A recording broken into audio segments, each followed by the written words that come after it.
Assalamualaikum warahmatullahi wabarakatuh. Perkenalkan, nama saya Risna dengan NIM D1B1-286, Prodi S1 Farmasi Universitas Megariski. Adapun saya membuat video ini untuk memenuhi tugas mata kuliah saya, yaitu wawasan ilmu farmasi. Dan saya akan mendefinisikan tentang sejarah farmasi, perkembangan farmasi, dan sejarah industri farmasi. Baik, yang pertama yaitu sejarah farmasi.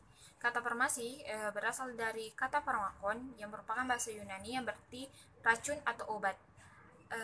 Ilmu farmasi sendiri belum dikenal dunia pada zaman Hippocrates, atau yang lebih kita kenal dengan Bapak Ilmu Kedokteran, itu pada tahun 370 sampai 460 sebelum Masehi. Pada peradaban, seorang dokter memiliki banyak tugas yang tidak hanya mendiagnosa penyakit yang diderita oleh sang pasien, tetapi juga menyiapkan ramuan atau meracik obat seperti halnya seorang apoteker. Seiring dengan perkembangan zaman dan ilmu pengetahuan kedokteran, problematika dan pengadaan obat semakin rumit, baik karena formulanya maupun dalam pembuatan obat tersebut. Oleh karena itu dibutuhkan seseorang yang dapat mendalami keahlian dalam membuat dan meracik obat. Sehingga pada tahun 1240 Raja Jerman Prendik menyadarinya dan memerintahkan untuk memisahkan antara kedokteran dan farmasi yang dikenal dengan istilah Dietrich-Tuchel. Adapun beberapa tokoh yang berperan penting dalam ilmu farmasi ini, yang pertama yaitu Paracelsus yang berpendapat bahwa dalam membuat obat perlu pengetahuan kandungan saat aktifnya, dan beliau membuat obat dari bahan yang sudah diketahui saat aktifnya. Yang kedua itu Hippocrates atau Bapak Kedokteran, yang dalam praktek pengobatannya telah menggunakan 200 jenis tumbuhan. Yang ketiga yaitu Galen yang menghubungkan penyembuhan dengan cara kerja obat yang merupakan ilmu farmakologi.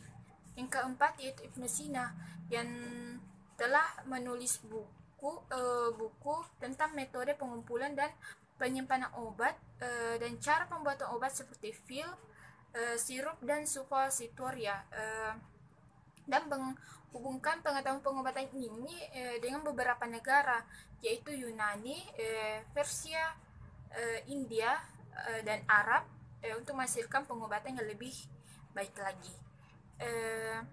Yang kedua yaitu perkembangan farmasi. Farmasi awalnya berkembang dari para tabib dan pengobatan tradisional yang berkembang di Yunani, Timur sampai Tengah, Cina, Asia Kecil, dan Asia lainnya. Mulanya ilmu pengobatan ini hanya dimiliki oleh orang tertentu, sehingga kemudian menyebar hampir ke seluruh dunia, mulai dari Inggris, Amerika Serikat, dan Eropa Barat.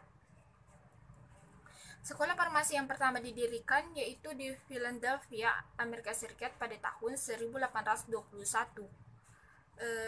Mulailah di era baru ilmu farmasi bermunculan sekolah-sekolah tinggi dan fakultas di universitas. Peran organisasi profesi dan keilmuan ini ditentukan oleh perkembangan farmasi, dan sudah banyak bermunculan ahli farmasi baik nasional maupun internasional. Di Inggris didirikan profesi farmasi yaitu pada tahun 1841, dan Amerika Serikat menyusul 11 tahun kemudian. Sehingga dirikanlah organisasi internasional yaitu pada tahun 1910 yang diberi nama Prediction International Pharmaceutical. Yang ketiga atau yang terakhir yaitu sejarah industri. Sejarah industri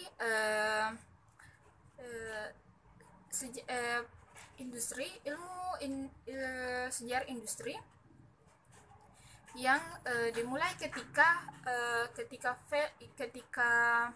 ketika Felix Hoffmann menemukan cara menambahkan dua ekstra atom karbon dan 5 atom ekstra karbon dan 5 ekstra atom hidrogen ke dalam saripati kulit willow atau yang dikenal dengan aspirin yang menyebabkan perusahaan industri farmasi modern yaitu Bayer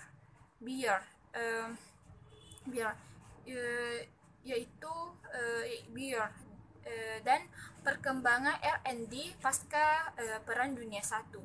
Kemudian pada Perang Dunia II mulailah para pakar berusaha menemukan pengobatan massal seperti TBC, steroid, dan kontrasepsi dan antipsikotika.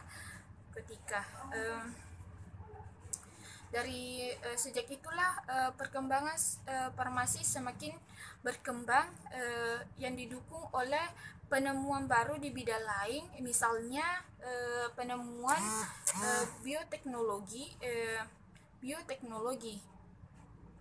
dan itulah ketiga yang saya jelaskan itu tentang sejarah farmasi, perkembangan farmasi dan industri farmasi. Terima kasih.